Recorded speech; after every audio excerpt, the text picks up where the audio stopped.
Hey you guys, it's Peter and welcome to my channel, Peter Watches TV, where I watch all the TV shows, I watch all the true crime, I watch all the reality shows, I watch all the trending shows on Apple and Netflix and Peacock and Paramount and everywhere else. And then I come over here and I talk about it. And then you guys tell me what you think in the comment section. So if you like TV shows, you like to watch TV shows, and you like to talk about TV shows, you have found the perfect place. So come over here and hang out with me. Please subscribe to my channel. And I'm having so much fun over here. I'm having so much fun talking about TV shows that I'm watching.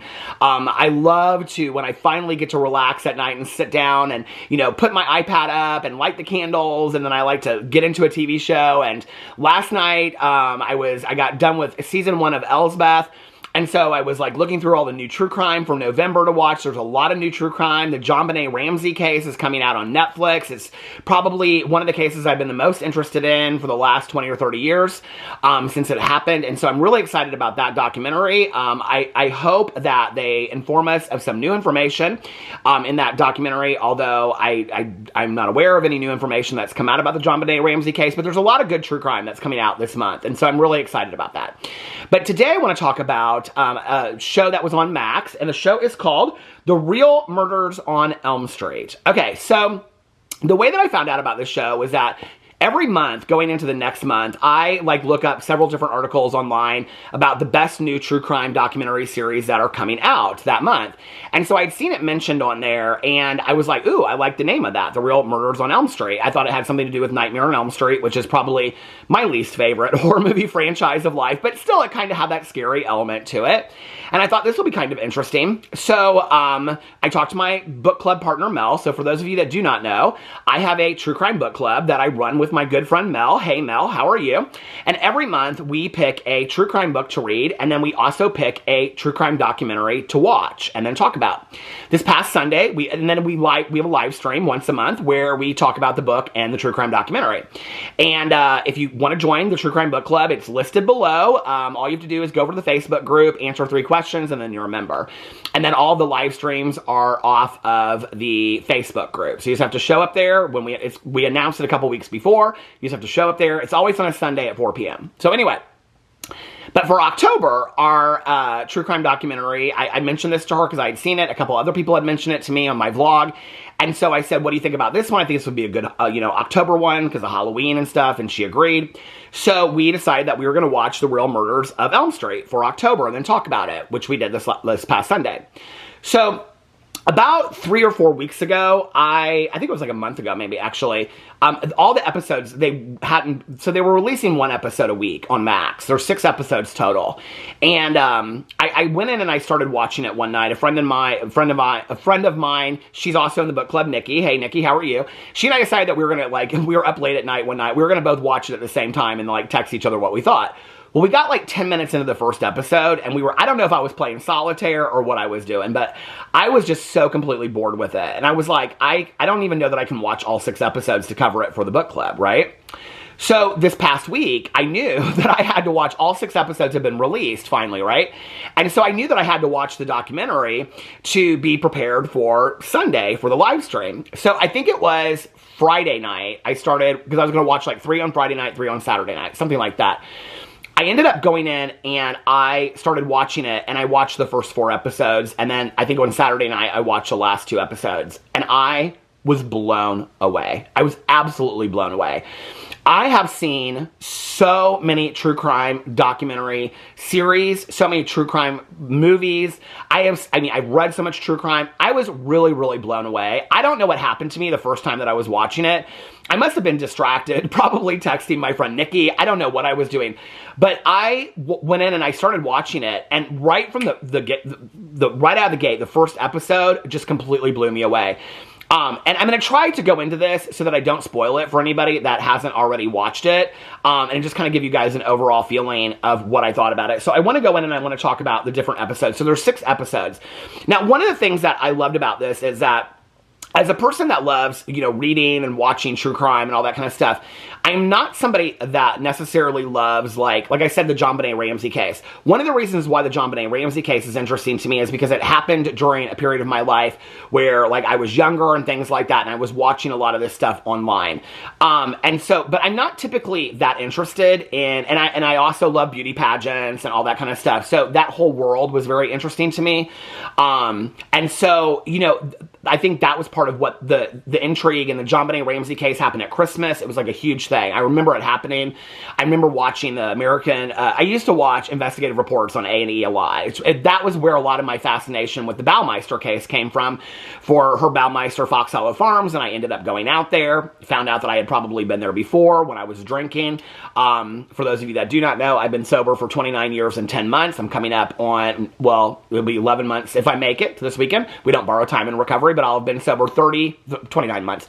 I'll have been sober 30 years next month if I make it to the 17th. So that was a period of my life where I was really interested in a lot of the big cases. I'm not so much anymore. I'm interested in the smaller cases. I'm interested in the missing people that nobody talks about. I'm interested in the smaller true crime cases, the murders that the victims are not honored, the people that are kind of forgotten and not really talked about. Those are the cases that I'm more interested in today. I'm not as interested in the big high-profile cases. I think they're interesting to watch, and I will continue to watch those documentaries, but it's the smaller cases in the smaller towns that people are forgotten about that I think are important to tell, that nobody really knows about those people, and the only reason we know about those people is in association to the crime. So I went in here and I started watching this, and each of these cases is completely different, all very much a very small case. One of the things I absolutely loved about it was that each of the victims was honored. If there were more, in some cases there was more than one victim, I felt like were really greatly honored. Their stories were told to some degree that it possibly could be told in 45 minutes. Family members were interviewed and things like that to keep intact the memory of the victim. And I think that that's important anytime that we're talking about true crime. So it's 6 different stories. The first one is called Killer in the Walls. Let me get into this really quick. Hold on a second. When a husband discovers his wife and 2 children are brutally murdered, police begin to suspect the killer is someone they've arrested before. 1 year prior, a disturbed teenager terrorized a family for months by hiding in a most unlikely place. So it's about this guy, and he comes home, and they're all different time periods, like 2005, 2002, 1989, 2016, I think, or 2012 is one of them. So they're all different time periods, but it's about this guy, and he comes home, I think, from work, and his wife is pregnant, and his pregnant wife, and his 2 children have been murdered. And they don't really have any idea who did it. But then they start seeing similarities between that and another case, which is where this teenager comes in. When I got done with this documentary, I was telling my friend Mel, that I run the True Crime Book Club with, when I got done with this episode, I was so scared that night. It takes a lot to get me scared, okay? It takes a lot where I'm looking out windows, checking doors and stuff like that. That episode alone, I mean, it talks about this guy hiding in somebody's house and looking through taking out light sockets and looking at people in their rooms. I was so freaked out after I watched this episode, and to know that it really, really happened. All these stories were so tragic and sad, but I have to be honest with you, I was blown away. I thought this whole series, there was not one, whereas Unsolved Mysteries, I was so disappointed, and I was please just give me one episode that's good. This, which is, I think, more overlooked than the Unsolved Mystery cases, I started watching that Alien Investigation on Netflix. It's so bad. It is so bad. It's so boring. I mean, I was 20 minutes into it, and this guy's, I'm I am so falling asleep about this, and it's 3rd on Netflix. This Real Murders of Elm Street is so fantastically done. The tie-in to Elm Street is that each of the murders took place on an Elm Street somewhere in the United States. They try to kind of tie in some other stuff, the police, and people will be oh yeah, it was kind of very Freddy Krueger-ish, or they kind of do that every once in a while, but it almost kind of makes it cheesy a little bit. It's just about the fact that they took place on an Elm Street somewhere in the United States. I think the first case, there's 7 incidences of Elm Street in the story. He was arrested on Elm Street, it happened on Elm Street, he lived on Elm Street. So that's the only tie-in about it has nothing else to do with the Nightmare on Elm Street other than that. The first one was, they were all good. The second one is called And We Have Serial Killers. A house on Elm Street goes up in flames. Inside, firefighters discover 2 bodies impaled with swords. Police quickly identify the male victim, but the female victim remains a mystery. Police race the clock to catch the killer before they strike again. This was this was the episode that made me really realize why I really liked this show so much, was that the police did not have an issue admitting when they got something wrong. Like, they would show, like, we were going down this road, and then we cleared that suspect. Like, it was obvious. So, like, they showed the entire police investigation. Like, they showed, like, well, we thought it was this person, but then it turned out not to be that person. They interviewed so many different people. Like, this one is so sad. It's about this kid that lived at his mom's house, and then there's somebody's driving down the street, and they see the fire, and then when the firemen go inside the house, they find out that there's 2 bodies in there that have been killed with swords. They make it kind of look like this, like, occult kind of, like, killing. It's very interesting. It's very, I mean, none of these cases I ever heard of. I think that one takes place in Spokane, Washington. The first one takes place, I believe, in Massachusetts. The third one is called Wheel of Punishment. Investigators respond to calls of an attack on a man in front of a house on Elm Street and discover a bloody quadruple homicide. Detectives soon discover there is more to these murders than meets the eye, involving torture, revenge, and even Satan. So this one takes place in California, and they interviewed, like, the kids of a lot of the victims in there. And what it's really about is, like, and I'm saying all this without ruining it, is this guy that's kind of, like, running this, not really like a gang in the way that we would think about it, but like a cult gang, and really, like, torturing the people, and one of them leaves, and so it's like a revenge killing, and a lot of the people that are there, they were killed because they were there, and there's actually an eyewitness, and so that gets away.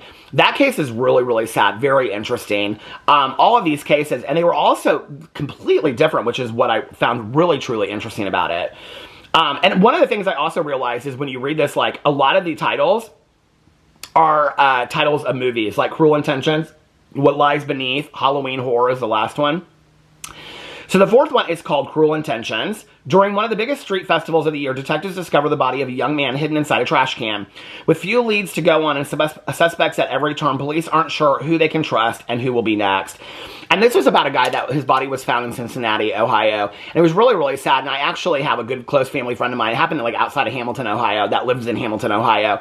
And I've been in that area before because she lives there. It's one of my mom's sorority sisters, one of her very dear friends that we used to go visit a lot. And I know that area along the river and stuff like that. And so that one seemed, like, familiar to me. I mean, I didn't know the story, but, like, that area seemed familiar. The story of that one really highlighted how victims are so easily forgotten and their stories are so easily forgotten. And then they just become victims, right? Like, they just become a story that somebody tells instead of really honoring their life. That one was really... It was really well done in how they talk about his father, and they talk about they show 2 of his friends, and they even show, like, and this was one of the things that I loved about this, was the honesty and the vulnerability of the show and how it's produced, is that one of the friends, that's, like, one of his best friends, like, is turned away from the funeral because they think that he had something to do with the murder. And he talks about how, like, he understands why his dad was like that at the time because his dad was grieving, but it still hurt him. Like, it's very, like, all of the episodes are very, very vulnerable to hear the people's stories. I think it's one of the best I can't believe it's not being more talked about. It's one of the best true crime series I've ever seen. And the 5th episode was called What Lies Beneath. What started as small town hijinks leads 2 teenagers to go missing on Thanksgiving, when investigators get a phone call from a man who claims he is responsible for the deaths while defending his home. They must determine truth from madness. This one just kind of blew me away, honestly, and I didn't really know what to think. And it completely tore this town apart. I think it happened in Oregon. And it was about these 2 teenagers. They were cousins, and they went missing on Thanksgiving. And so, like, they didn't show up with their families for Thanksgiving. Their grandfather is interviewed a lot. Friends of theirs are interviewed. Siblings of theirs are interviewed and things like that. People in town, the police officers, journalists. A lot of journalists are interviewed throughout these series as well, these episodes as well. And it was about these 2 kids that had broken into this house, and that this guy was trying to supposedly protect himself. But there's so much more to the story than that I'm not going to tell you to ruin it for you. The story goes so much deeper than that, and it also talks a lot about mental health and things like that. It was really, I mean, all these episodes were just really fantastically done. And then the last one is called Halloween Horror. A hippie grandpa goes missing on Halloween and turns up in his van dead on Elm Street. Detectives look into who might have killed this beloved family man, only to find they are on a trail of someone who has most likely killed before. This one was, okay, So it's about this daughter, and she's like interacting with her dad on Halloween, and then at 6:30 she stops hearing from him, and then she doesn't hear from him again. She goes looking for him on Sunday. It happened on a Saturday. The Halloween was on a Saturday. She goes looking for him on Sunday. She can't find him. Goes looking for him on Monday. Can't find him, and then somebody sees his van, and she finds his body in the van. And it's this whole investigation into who could have possibly killed him. Was it for money? Was it a drug deal? What was it about? And it's where this story goes, like, I felt like I kind of knew parts of this story, because it like kind of goes over into another murder case as well. It's two overlapping murder cases. It is so interesting and so intriguing that, like, to be honest with you, each of these cases, I would have loved to have seen a 3-part series. I feel like sometimes I watch like a 3 to 6 part series of a documentary, of a true crime series, that I'm like, this could have been an hour and a half. Each of these episodes could have easily been, like, especially the last one, could have been a 3 to 6 part documentary series on its own. I just was blown away. I thought it was really, really well done. And, you know, having watched so much true crime, and reading so much true crime, it really takes a lot for me to be super, super impressed. But I was really impressed with this. If you're a true crime lover, I would highly, highly recommend this series to you. I thought it was fantastically done. It's called The Real Murders on Elm Street. Anyway, if you've watched it, let me know what you think in the comment section below. I love you guys, and I will see you tomorrow. Bye.